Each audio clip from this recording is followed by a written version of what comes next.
नाज़रीन, प्रोग्राम रुपया पैसा में आपको खुशामदीद कहते हैं। मैं हूं अली नासिर और बात कुछ ऐसी है कि अब हमें समझना इस बात को है कि बिला वजह खुशियाँ मनाने की ज़रूरत नहीं है।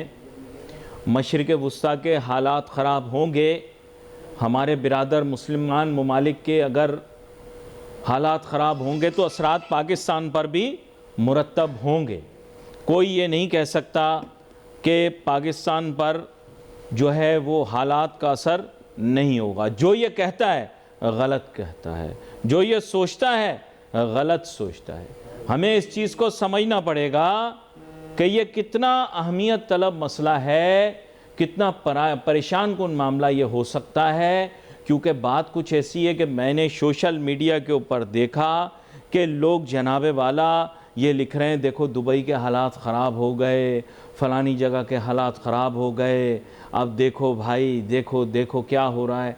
अरे भाई, हमारे अपने बिरादर ममालिक हैं ये, हमारे अपने भाई हैं ये, और यहाँ पर लाखों पाकिस्तानी काम करते हैं और जो कमा के वापस भेजते हैं वो तरसीलात में शामिल होता है। प्लीज़ मैं अपनी प्यारी कौम से गुजारिश करता हूँ कि बिला वजह ना तो किसी के दुख पे डिस्को डांस किया करो, ना कभी किसी की खुशी पे डिस्को डांस किया करो।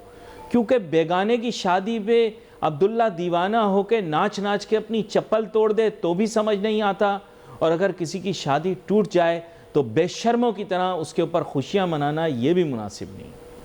सख्त बात करता हूँ, ज़ोर से लगती है जाकर, लेकिन कौम की आंखें खुल जाती हैं। देखो, अगर हमारे ख़ित्ते में जंग होगी, अब से ही ये बात सामने आना शुरू हो गई है कि पेट्रोलियम मसनूआत की कीमतें बढ़ जाएंगी। अगर पेट्रोल की कीमतें बढ़ गई मेरे प्यारे भाइयों, तो कैसे गुजारा चलेगा हमारा। हम तो ये अपने अरब ममालिक के ही दिए के ऊपर, खुदा न खास्ता कहना तो नहीं चाहिए, नऊज़ुबिल्लाह ऐसे अल्फाज का इस्तेमाल मैं वापस लेता हूँ, लेकिन बात यह है कि इनके बहुत से पैसे हैं जिनसे हमारा गुजारा चल रहा है भाई। अगर ये हाथ खींच लेंगे तो हमारे लिए बड़ी मुश्किल पैदा हो जाएगी। एक मजबूत दिफा एक मुल्क की कामयाबी का ज़ामिन है। इसीलिए पाकिस्तान ने जो कुछ दिफा पर ख़र्चा, बिल्कुल सही ख़र्चा, इससे हमें फ़ायदा ही हुआ। और कल आपको ये वक्त याद आएगा। उसकी वजह यह है कि जब ये ख़ित्ता जंग की आग में जलेगा तो आपको महसूस होगा कि पाकिस्तान ने जो अपनी दिफा को मजबूत किया, यह अच्छे के लिए किया। यकीन करो, ये जितने अरब ममालिक हैं, इनकी दिफाई जो सलाहियत है बहुत कम है। अगर इस वक्त अमेरिका इनके दिफा के लिए आगे ना बढ़े तो यह मुश्किल में आ जाएंगे। नहीं, मैं बड़ी गहरी बात कर रहा हूँ आपको। अब बात यह है कि मीडिया क्या कहता है, हम लोग क्या कहते हैं, हमारे जैसा तो आपको कोई ना दिखेगा। पाकिस्तानी कौम जैसा आपको दुनिया में कोई दिखेगा ही नहीं। सोशल मीडिया पर ही हमारा बिहेवियर देख लीजिए। जो सबसे आपके जानने वालों में झूठा शख्स होगा, फराडिया और चोर होगा, वो सोशल मीडिया पर लिखेगा झूठ बोलना बहुत बुरी बात है।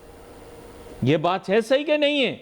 व्हाट्सएप पे पैगाम शेयर करेगा आधी रात को कि झूठ नहीं बोलना चाहिए। जो सबसे झूठा होगा आपके दोस्तों में, यह आप चेक कर लें, जो सबसे बेवफा होगी वो फेसबुक पर और व्हाट्सएप पे पोस्ट लगाएगी वफा की।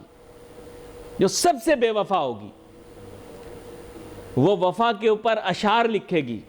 ये मैं आपको गारंटी बता रहा हूं, इस कौम का बता रहा हूं आपको। जो सबसे गैर जिम्मेदार होगा आपके दोस्तों में, जिम्मेदारी का जिक्र करेगा। जो सबसे कंजूस होगा वो सोशल मीडिया पर गनी होने के फवायद लिखेगा। हातम ताई की कब्र पे लातें लगाएगा। इस कौलो फेल के तजाद को इंग्लिश में मुनाफकत कहा जाता है। उर्दू में क्या कहा जाता है मुझे नहीं पता। अरे पहले मैं खुद को बुरा समझता था, खुद को गलत समझता था। अब मुझे 100% यकीन आ गया है कि आप सब गलत हैं और मैं ठीक हूँ। कम से कम मेरा ज़मीर मुझे ये तो कहता है कि ये सब कुछ जो हो रहा है ये गलत है। कम से कम मेरा ज़मीर तो मलामत करता है, कहता है कि ये सब कुछ जो हमारी कौम कर रही है और इस खित्ते में हो रहा है, और जो पराये कर रहे हैं और जो अपने कर रहे हैं, सब गलत है। कम से कम ये आगाही तो मुझ में पैदा हो गई। चलो और कुछ ना सही, बुरा मत मानना, लेकिन जो कुछ इस कौम के आमाल हैं उनकी बुनियाद के ऊपर मैं पेशगोई पहले कर चुका हूँ। यकम रमज़ान को मेरे रब ने ज़मीन हिला के आपको दिखा दिया था कि एक ज़लज़ला जो है वो ज़मीन को किस तरह कपकपा सकता है और आप किस तरह से हिल सकते हैं। लेकिन आपकी मुनाफाखोरी, आपकी ज़ख़ीरा अंदोज़ी, आपके मुल्क में बढ़ती महंगाई इस चीज़ की ज़मानत दे रही है कि आप आज़ाब को ख़ुद दावत दे रहे हैं कि वो आए और आपके साथ वो करे जो माजी की अक़वाम के साथ हुआ, जिन्होंने वही आदत पाई थी जो आप लोगों ने पा रखी हैं। हुकूमत को बुरा कहना, हुकूमत को दोष देना, हुकूमत को ख़राब कहना छोड़ दो। तुम लोगों के अपने आमाल ठीक नहीं हैं। हुकूमत पर तनकीद करना आसान है, यहां मजलूम भी तो जिम्मेदार है जो जालिम को कहता है कि मुझे और जुल्म का निशाना बनाओ। जिम्मेदार आप हैं। बिल्कुल, मुझे 100% आप पर यकीन आ गया है कि आप लोग ठीक नहीं हैं, क्योंकि जो रवैया इस वक्त जंग के दौरान आपका है, जिस तरह की बातें आप कर रहे हैं, जिस तरह के इल्ज़ामात परायों पे लगा रहे हैं, अगर अरब ममालिक अमेरिका का साथ दे रहे हैं तो फिर नेपाल का क्या हक है? कुछ और गड़बड़ ना हो जाए भाई। वैसे मैंने पहले बताया हुआ आपको, ला इलाहा इल्लल्लाह मोहम्मद रसूलुल्लाह, अकेला टेलीविज़न एंकर हूँ जो टीवी पर कलमा पढ़ता है। दुरूद शरीफ भी पढ़ लो भाई।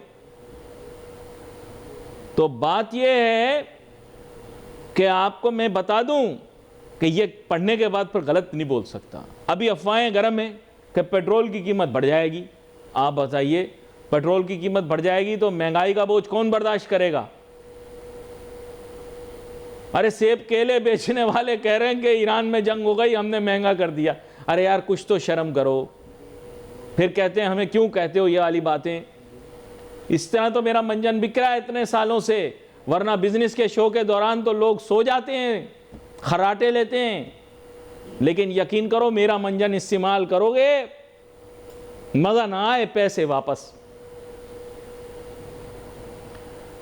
मजा ना आए किसी को प्रोग्राम दिखाने में तो रिपोर्ट लिखा दो थाने में। यह हमारी गारंटी आपको कि आपको ये बिजनेस का प्रोग्राम देखने में इतना मजा आएगा कि वो अंकल जो रमजान में ऊँग रहे थे ना, हाँ अंकल आपकी बात कर रहा हूं, जी जी आप ही की बात हो रही है, ये ऊँग रहे थे, अभी प्रोग्राम देखते ही फौरन जाग उठे।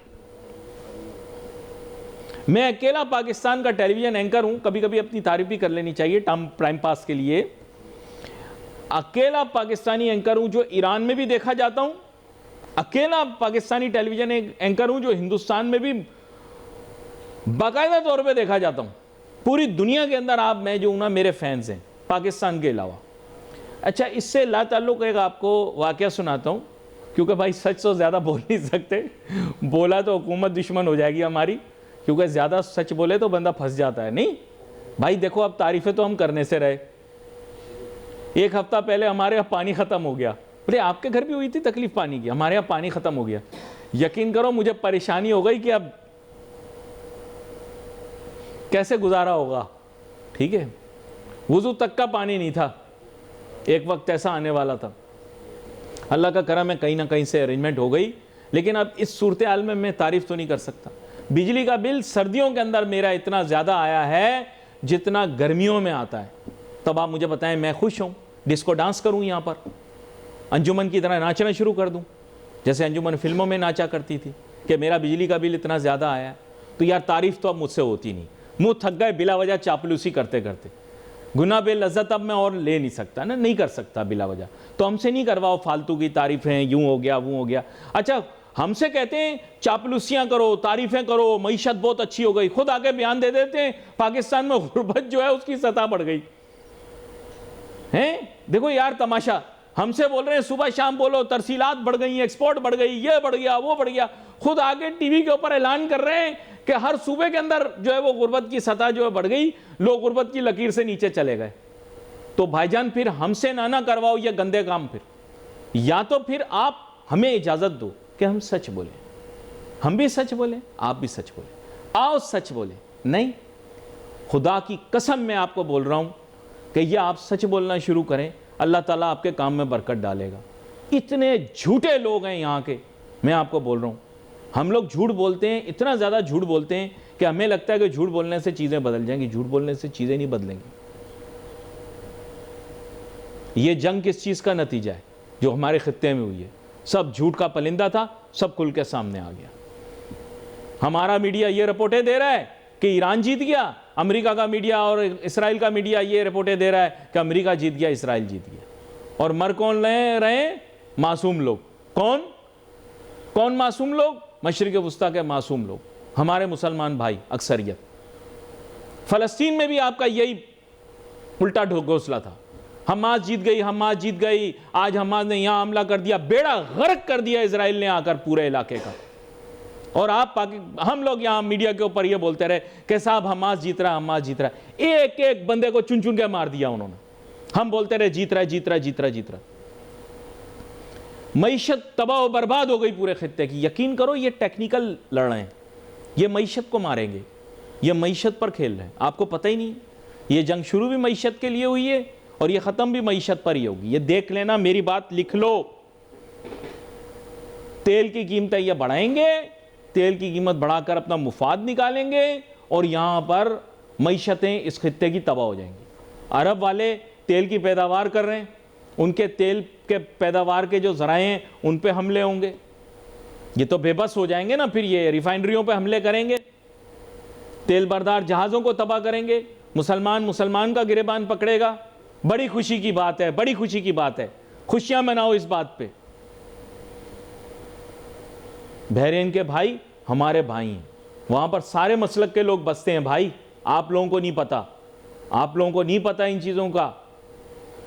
आप लोग बर्गर पप्पू घर में बैठकर ड्राइंग रूम के अंदर प्रोग्राम देखते हो, आप लोगों को ये बातें नहीं पता। बहरीन में भी हमारे भाई, हर मसलक का, सऊदी अरब में भी आप लोगों को नहीं पता, हर मसलक का हमारा भाई मुसलमान, दुबई, अबू धाबी, या हमारे अपने मुसलमान भाई हैं यहाँ पे। अगर इन लोगों की किसी की जान जाती है, किसी को कोई नुकसान होता है, किसी की किसी चीज़ को नुकसान होता है, तो सारे मुसलमान एक है ना, तो हमें दुख होता है ना इस बात का। फीलिंग नहीं आती आपको? क्या फीलिंग नहीं आती आपको? अच्छा, इनका माली नुकसान होगा, किसका नुकसान होगा? पाकिस्तान में लोग सोशल मीडिया पे खुशियां मना रहे हैं, देखो दुबई भी गैर महफूज हो गया। तो भाईजान, जितने आपके लोग जाकर दुबई में काम कर रहे हैं, अगर उनकी तरफ से तरसीलात आना बंद हो गई तो क्या खाओगे? मट्टी? नहीं परवाह, नहीं परवाह। अबू धाबी में भी हमारे मुसलमान भाई हैं ना, उनके लिए काम करते हैं हमारे लोग जो पाकिस्तान से जाते हैं वहां पर मुलाजमत करने के लिए, वहां पे जो तनख्वाह कमाते हैं वो वापस पाकिस्तान भेजते हैं। अभी देख लो, एयरलाइनों का काम बंद हो गया, आपकी फ्लाइटें जा नहीं रही। अब जब पाकिस्तानी 1.5-2 महीने तक वापस अपने दफ्तर नहीं जाएंगे, वापस अपने काम पे नहीं जाएंगे, तो क्या खाएंगे और क्या खिलाएंगे? कोई जवाब नहीं। आप तो बोल रहे थे आपकी तरसीलात ऊपर जाएंगी, आपकी तरसीलात मुतासिर नहीं होंगी। जो अगर 2-3 महीने ये सिलसिला चल गया, सदर डोनाल्ड ट्रंप साहब ने वाज़े तौर पे बोल दिया 4-5 हफ्ते चलाएंगे। मैं उनका नाम इज्जत से लेता हूं क्योंकि हमारे मुल्क ने उनके लिए नोबेल प्राइज़ तजवीज़ किया हुआ भाई, ये हमारा ऑफिशियल स्टांस है। तो 4 या 5 हफ्ते चलेगा ये सिलसिला, सही है। 4 या 5 हफ्ते जब ये सिलसिला चलेगा, उसके बाद क्या होगा? दुनिया की मईशत मुतासिर, पाकिस्तान की मईशत मुतासिर, खित्ते की मईशत मुतासिर, गैर महफूज हो गया, किसको फ़ायदा हो? बताओ यार। सवाल का देखो, मुझे जवाब दिया करो, ऐसे नहीं देखा करो मेरी तरफ। ये जो सारे अंकल आंटी बैठकर भी देख रहे हैं ना, हाँ, ये जितने लोग अभी रमज़ान में लंच करते हुए प्रोग्राम देख, गलत निकल गया, क्या करूं, मजबूर हूं, निकल जाता मुंह से बहुत कुछ। क्यों भाई, गलत बोल रहा हूं? नहीं यार, दिलों का हाल तो मेरा रब जानता है। आप लोग रोज़ेदार भी हैं, नमाजी परहेज़गार भी हैं, फिर भी मुल्क का ये हाल है, ये मुझे समझ में नहीं आता। ऐ मेरे रब, इस मुल्क पे, इस मुल्क के लोगों पर रहम करना, आमीन। अब महंगाई का सिलसिला कहाँ जाएगा जब ख़ाम तेल की कीमतें बढ़ जाएंगी। अफवाहें अभी से गर्म हैं कि पता नहीं क्या अब हफ्तावार पेट्रोलियम मसनूआत की कीमतों का रिव्यू होगा और मुमकिन तौर पर शायद उनमें इजाफ़ा भी हो जाए, और वो भी रमज़ान के महीने में ही। तो अब इस बारे में हम बात करेंगे, और दुनिया भर की मईशत के मुतल्लिक भी थोड़ी, और मुकामी मईशत के बारे में भी बात होगी। हमारे साथ बहुत ही अहम मेहमान शामिल गुफ्तगू हैं जनाब आफ़िफ़ राशिद साहब, लेकिन आज इनको माशी तज्ज़ियाकार के तौर पर आपके सामने पेश करेंगे। वेलकम करता हूँ आपको शो में। थैंक यू अली भाई। अब आफ़िफ़ राशिद साहब बताएं, खित्ते में तो हो गई जंग, अब ये बोल रहे हैं कि जनाब ख़ाम तेल की कीमतें छू गई, $80 हो सकता है, इससे भी बुलंद हो जाएं। माजी के अंदर हमने देखा है कि 2008 के क्राइसिस से पहले भी तेल की कीमतें एकदम बुलंद हो गई, और फिर उसके बाद पूरी दुनिया रिसेशन में चली गई। इस दफ़ा भी कुछ जंग का समा बना हुआ है, प्लीज़ इसका एक खुलासा पेश करें। जी देखिए, ये जो जंग हो रही है अनफॉर्चुनेटली एक बड़ा नेगेटिव इम्पैक्ट देगी वर्ल्ड इकोनॉमी के ऊपर। जो हम ऑयल प्राइसेस की बात करें, अगर आप ब्रेंट को अभी देखें तो $83 पे ब्रेंट पहुंच चुका है, जो पिछले 7 महीने से $60-65 के बीच में घूम रहा होता था। अनफॉर्चुनेटली ये हमारी हर किस्म की cost of production, cost of doing business को सिर्फ हमारे लिए नहीं दुनिया भर में बढ़ाएगा, और दुनिया भर में इन्फ्लेशन बढ़ेगी।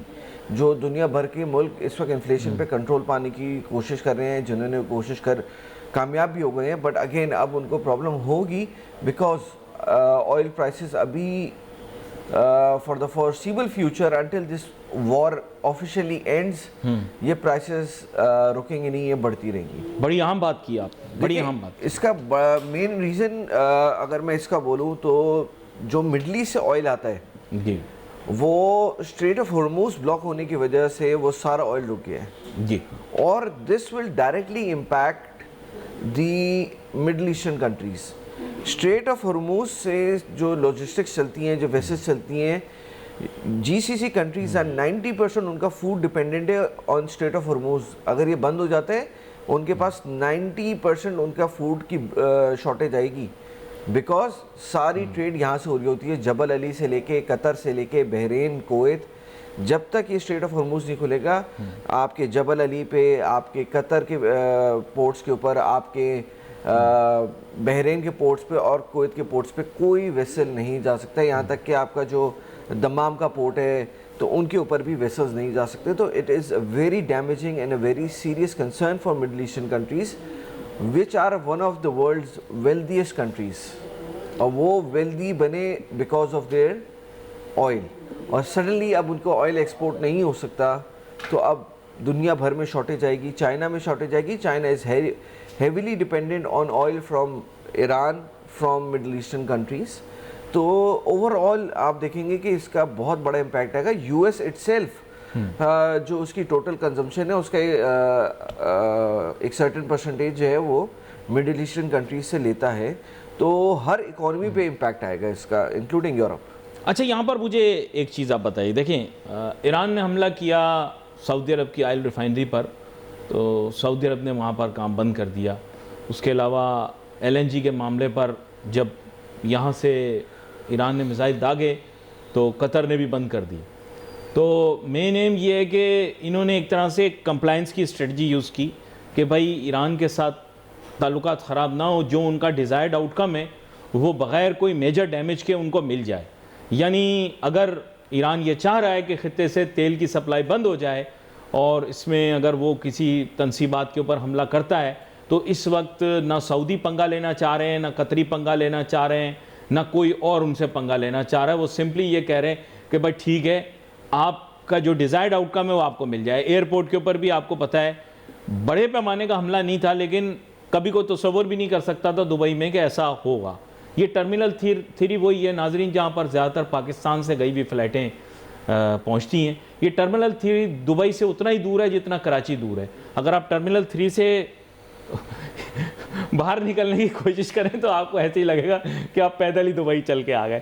खैर, ये वही जगह है, वैसे आपको बता रहा हूँ ज़्यादातर पाकिस्तानी फ़्लाइटें वहीं उतरती हैं। लेकिन मसला ये है कि उन्होंने जो डिज़ायर्ड आउटकम था ना, उन्होंने मतलब माइनर डैमेज करके वो अचीव कर लिया। कुवैत ने भी आपको पता होगा, कुवैत सिटी के अंदर जहाँ एयरपोर्ट पर हमला हुआ, उन्होंने भी अपनी इसी तरह, और एयर ट्रैफिक आपको पता है मुकम्मल तौर पर ही तकरीबन बंद थी, लेकिन कल कह रहे हैं कि मामूली फ़्लाइटें दुबई से उड़ी हैं।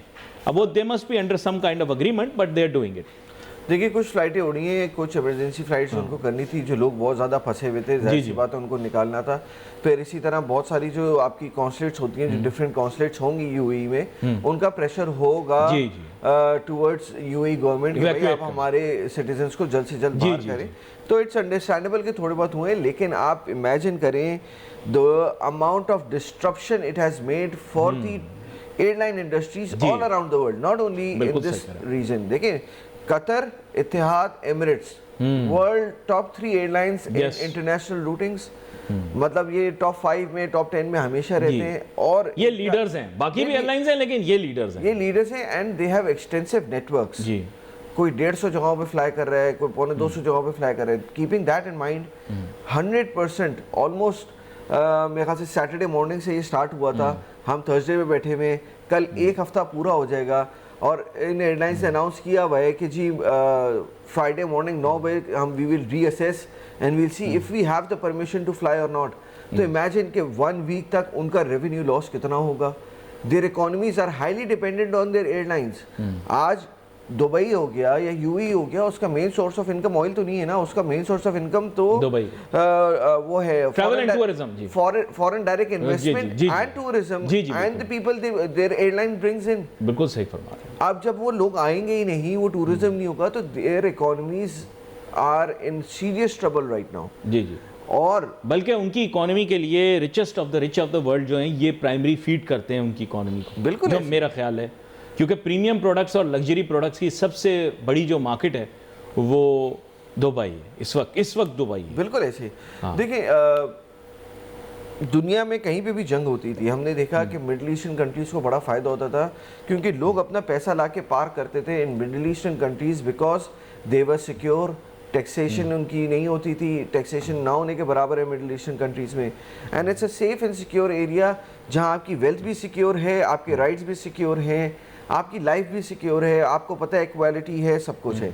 अनफॉर्चुनेटली अब इस वक्त हम इस ऐसी पोजीशन पे आ गए हैं जहाँ पे इनकी जो सिक्योरिटी है उसको क्वेश्चन कर मार्क आ गया उसके ऊपर। तो definitely it's a very difficult period for middle eastern countries and to gain back their confidence it's very important, but this will directly impact all around the world. जितनी भी आपकी इकोनॉमीज़ हैं, दुनिया की बड़ी इकोनॉमीज़ हैं, they will have a serious impact including China, including US, European countries को लेके। तो हर जगह पे आप इसका इम्पैक्ट देखेंगे। ये बड़ा अहम आपने नुक्ता जो है बयान किया है। और लेकिन पाकिस्तानियों की भी बहुत सारी ईद किरकिरी हो जाएगी, क्योंकि बहुत सारे पाकिस्तानी दुबई में ईद गुजारते हैं, तो वो किरकिरा हो जाएगा मज़ा।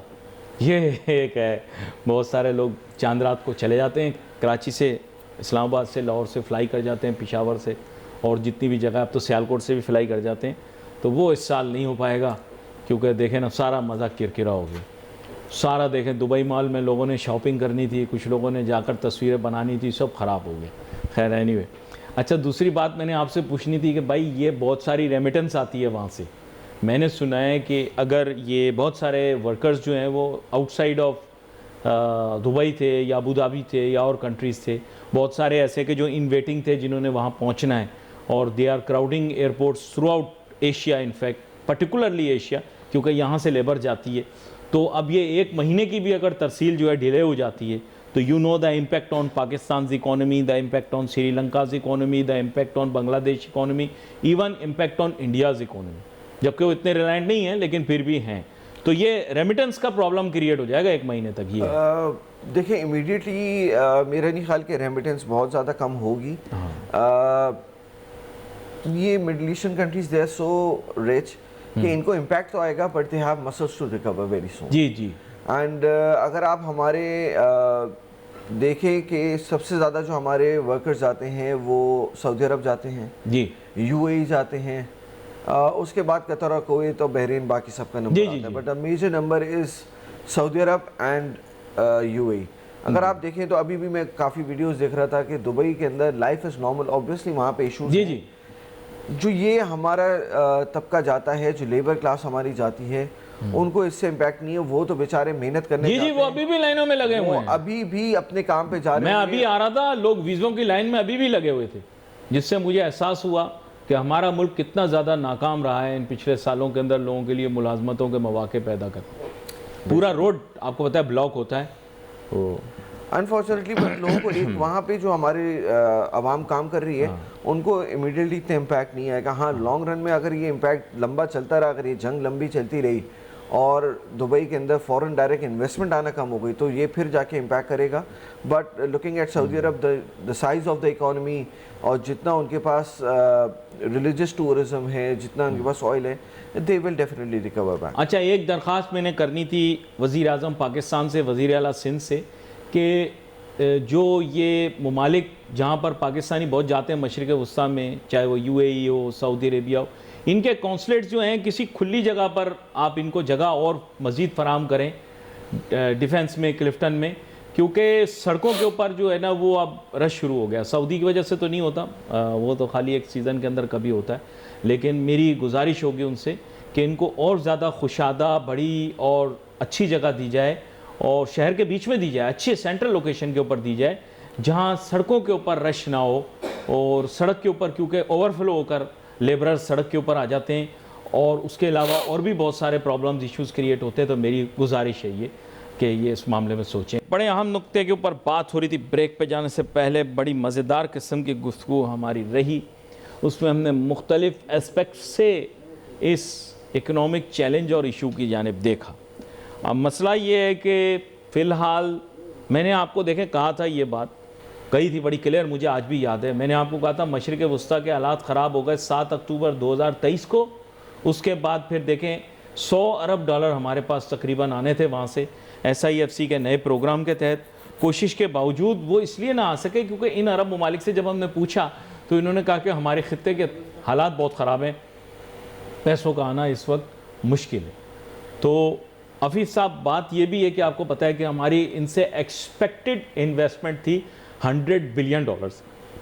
पहले तो इन्होंने उसको डिले किया, उसका रीज़न ये था कि इन्होंने कहा कि उस वक्त आपको पता होगा हमला हो गया था और फ़िलिस्तीन और गाज़ा का मसला काफ़ी देर चला और पाकिस्तान में भी बहुत सारे बायकाट्स हुए। फिर उसके बाद जब TV के ऊपर आ गया कि ख़त्म हो गया, अभी तक बेड़ा गर्क हुआ हुआ है वहाँ पे, लेकिन हमने फिर बरगद ठूसना शुरू कर दिए, वो बायकाट सब ख़त्म। हमारा यही है, जब तक के लिए बस चल रहा है तब तक के लिए चल रहा है। लेकिन एनीवेज इसका मीडियम टर्म और लॉन्ग टर्म ये आया कि अब फ़िलहाल के लिए आप वो जो प्लान है इन्वेस्टमेंट का $100 बिलियन का वो भूल जाएं। तो CPEC भी वक्ती तौर के ऊपर आप भूल जाएं और वो भी भूल जाएं। तो FDI कहाँ से आएगी ज़रा ये बता दें मुझे, मैं ज़रा जानना चाहता हूँ, क्योंकि ये दो तो एवेन्यू बंद हो गए। देखिए, SIFC ने बड़ी मेहनत की इसके ऊपर, मेहनत तो की और उन्होंने, हमारे जो फील्ड मार्शल साहब हैं उन्होंने भी बड़ी मेहनत की, उन्होंने, उनकी टीम ने बड़ा एफर्ट किया। लेकिन हालात इस तरह हर जगह के एक कंस्ट्रेंट्स होते हैं, कुछ ऐसे फैक्टर्स होते हैं जो आपके कंट्रोल में नहीं होते। अब ये बार बार जंग हो जाना, फ्लड्स आ जाना, ये कुदरती आफात का आ जाना, हमारी खुद की भी जंग है भाई, तो ये हमारी खुद की भी चल रही है अभी। एग्जैक्टली तो ये सारी चीज़ें देखते हुए ये हमारे कंट्रोल में नहीं होती। अब अनफॉर्चुनेटली ये एक इम्पैक्ट जो मिडल ईस्टर्न कंट्रीज पर आया है, जिनके ऊपर हम सबसे ज़्यादा डिपेंड कर रहे थे कि उनकी फूड सिक्योरिटीज़ को कवर करने के लिए हम एग्रीकल्चर में सिग्निफिकेंट इन्वेस्टमेंट्स लाएंगे, वो अब हो सकता है थोड़ी सी डिले हो। देखिए, इवेंचुअली हमसे ज़्यादा बेहतर ऑप्शन मिडल ईस्टर्न कंट्रीज़ के लिए फूड सिक्योरिटी के लिए कोई हो ही नहीं सकता। नहीं हो सकता। हमारे पास चारों मौसम है, हमारे पास पानी भी है, हमारे पास हर किस्म के फल, सब्ज़ी और अनाज सब कुछ है। अनफॉर्चुनेटली हमने कभी उसको उस तरह कैश ही नहीं किया जिस तरह हम उसको कैश कर सकते थे। हमने कभी उसको उस तरह फोकस ही नहीं किया। हमने सिर्फ अपनी नीड्स को पूरा किया। हमने कभी सीड जेनेटिक्स पे काम नहीं किया, हमने कभी यील्ड की बेहतरी पे काम नहीं किया, हमने कभी सॉइल की बेहतरी पे काम नहीं किया। हमने जो है वो कभी लोगों को एजुकेट नहीं किया कि यार इसी 1 एकड़ से हम डबल अपनी कल्टीवेशन कैसे कर सकते हैं। तो अनफॉर्चुनेटली ये हमारी अपनी कमज़ोरियाँ थी, लेकिन इसी को ओवरकम करने के लिए SIFC ने जब फॉरेन डायरेक्ट इन्वेस्टमेंट को इस सेक्टर को लाए तो उसका पीछे मेन पर्सपेक्टिव यही था कि ये जब फॉरेन डायरेक्ट इन्वेस्टमेंट आएगी और जब बाहर की कंपनियां आके यहाँ पे एग्रीकल्चर में इन्वेस्ट करेंगी, they will bring the best technology, they will bring the best machinery.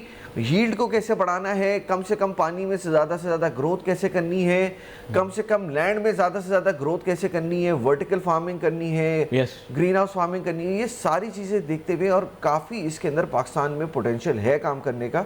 तो ये मेरे ख्याल है थोड़ा सा डिले तो हो सकता है, लेकिन ये बहुत ज़्यादा आगे नहीं जाएगा, because this is the need of an hour. आप मिडल ईस्टर्न कंट्रीज़ को पाकिस्तान से बेहतर कोई जगह मिल ही नहीं सकती टू सिक्योर देयर फूड शॉर्टेजेज। नहीं, ये बड़ी अहम बात आपने की है, और मैं आपको बताऊं, ज़ियाउल हक साहब जो थे, जब सदर थे पाकिस्तान के, तो उन्होंने ख़ास तौर पे अरब ममालिक को ये बात कही थी कि आप लोगों के मुल्क में अगर कभी भी बलवे फूट पड़े, जंग हो गई, तो पाकिस्तान आपके लिए आइडियल लोकेशन होगी।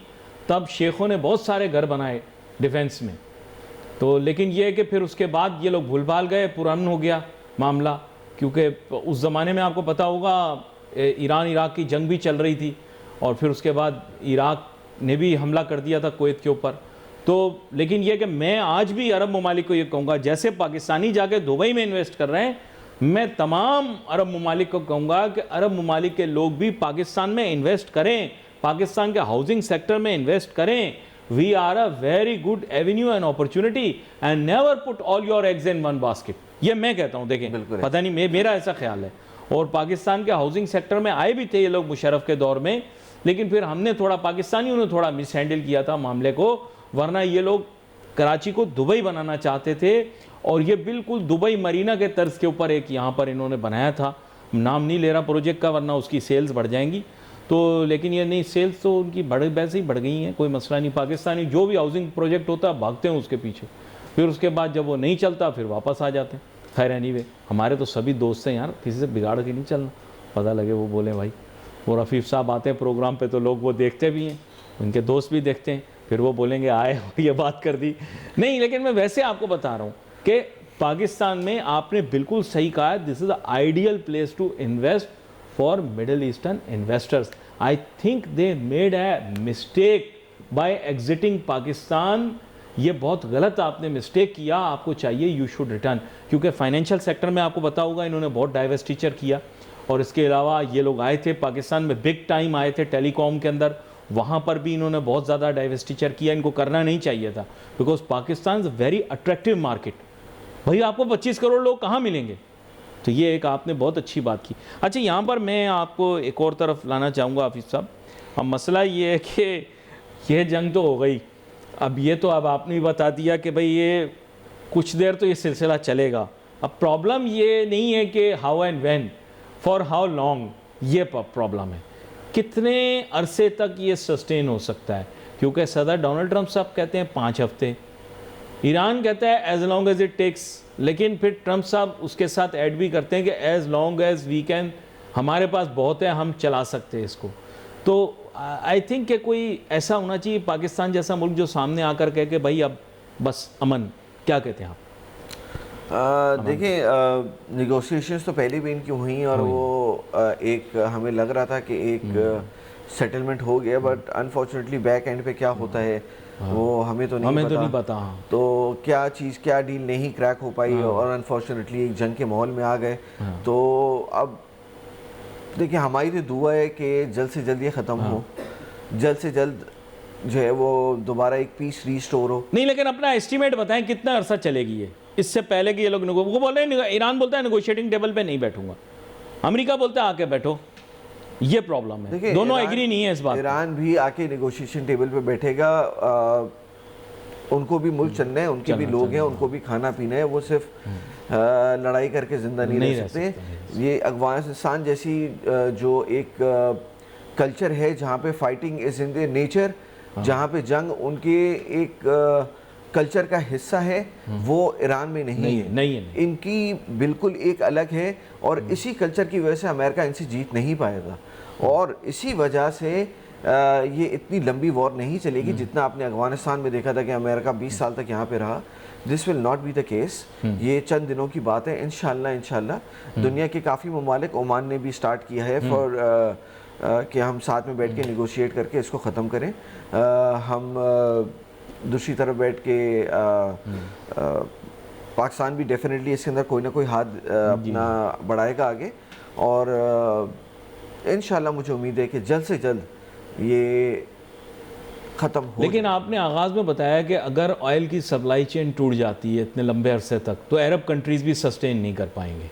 देखें चलें, ये आपने अभी बोला कि दुबई में लाइफ एज़ यूजुअल है, everything is okay, but I can assure you that the ease living life, pleasurable life in these countries, अगर 2-3 महीने से ज़्यादा सख्ती हो, they will not be able to tolerate. No, definitely. Certainly they will not be. जो अभी restrictions चल रही हैं ट्रेड के लिहाज से, हाँ। कि ना उनके पास वेसल्स आ पा रहे हैं, ना उनके पास फूड सिक्योरिटी है, तो वो 1-2 महीने तो सस्टेन कर लेंगे, उसमें भी फूड शॉर्टेज स्टार्ट हो जाएंगे, मुश्किल है। हाँ, आफ्टर 2.5-3 मंथ्स डेफिनेटली उनके लिए एक बहुत ही क्रिटिकल स्टेज आ जाएगा। वो फिर ओमान के थ्रू भी इंपोर्ट कर सकते हैं, क्योंकि ओमान के पोर्ट्स है वो स्ट्रेट ऑफ हॉर्मुज़ से पहले होते हैं। Oman can play a vital role for them to get some relief. आप रेड सी के थ्रू कर सकते हैं अगर हुटियों का इशू नहीं आता। There are multiple way outs out of this, but definitely this will increase the cost, this will increase the timeline of the supply chain. तो it's not the best solution for them, but they have solutions. But countries like Qatar will not be able to sustain closure of LNG exports. Certainly, वो तो उनका clear है। आपको पता है उनका तो पूरा सिस्टम जो है वो कैश फ्लो से चल रहा है। Definitely, तो पैसा उनके पास बहुत है, लेकिन I don't think they will be able to sustain for so long. It's very expensive. देखिए Qatar has been very clever in their investments. Qatar की अगर आप इन्वेस्टमेंट्स देखेंगे तो उन्होंने ऑयल सेक्टर के साथ साथ उन्होंने यूरोपियन कंट्रीज में मैसिव इन्वेस्टमेंट्स किए हैं, उन्होंने फार ईस्ट कंट्रीज में मैसिव इन्वेस्टमेंट्स किए हैं। जी बिल्कुल सही कह रहे हैं आप। अगर हीथ्रो एयरपोर्ट से उठा के, मॉस्को एयरपोर्ट से उठा के आप जो है वो यूके के बड़े बड़े इंस्टीट्यूशंस को उठा लें, सिंगापुर के सबसे बड़े फाइनेंशियल सेंटर को उठा लें, वो सारे कतरी ओन्ड हैं। The Qataris have invested their money very cleverly, very you can say with बड़े विजनरी लोग हैं, और उन्होंने अपने आप को डाइवर्स्ट कर दिया है कि we are not always dependent only on oil. हाँ, oil is their major share right now, but in case something happens they have other revenues also. तो उनकी मैसिव इन्वेस्टमेंट्स हैं ऑल अराउंड द वर्ल्ड। हाँ, नहीं, बहुत आपने ये सही बात की है, और इसके साथ साथ ये भी है कि लेकिन अगर अग्रेशन आती है, देखें अगर इसमें तेज़ी आती है, क्योंकि कल तो बड़ी खौफनाक खबर थी, उन्होंने कहा मिसाइलों की बारिश करेंगे, तो अब वो मिसाइलों की अगर बारिश करेंगे तो ईरान भी ज़ाहिरी बात है रिएक्ट तो करेगा ना, ईरान भी खामोश तो नहीं बैठेगा। लेकिन ये कि वक्त मेरे पास कम था, तो आज बहुत सारे मौज़ूआत के ऊपर आपके साथ बात हुई, लेकिन अमेरिका ने कल ऐलान किया है कि अभी मिसाइलों की बारिश करेंगे। तो अब सिलसिला क्या बनेगा, अल्लाह खैर करे और अल्लाह सबकी खैर रखे, अल्लाह हमारे तमाम मुस्लिम उम्मा के भाइयों की खैर रखे, उनकी हिफाजत फरमाए। और इसके साथ ही अफीफ़ साहब आपका बहुत शुक्रिया। नाजरीन, we wait for your message on Facebook.